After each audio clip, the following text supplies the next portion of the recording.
సహోదరి సహోదరులు, నా ప్రభు రమ్మంటే వచ్చేటటువంటి అద్భుతమైన దేవుడు.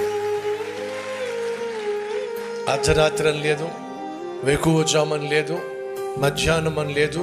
నీకు ఎప్పుడు ప్రభువుతో మాట్లాడాలనిపిస్తే అప్పుడు ఆయన నీ మాటలు వినడానికి పరలోకము నుండి తొంగి చూసే అద్భుతమైన ప్రేమమయుడో. నువ్వు పేదవాడివి కావచ్చు, దరిద్రుడు కావచ్చు, దిక్కుమాలిన వాడివి కావచ్చు, నీకెవరూ దిక్కు లేకపోవచ్చు.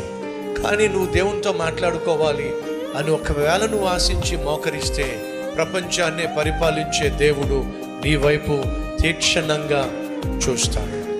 నువ్వు నీ నోటితో చెప్పే ప్రతి మాట ఆయన ఖచ్చితంగా వింటాడు. ఎందుకంటే ఈ లోకంలో నీకంటే బహు అమూల్యమైన విలువైన వ్యక్తి దేవుని దృష్టిలో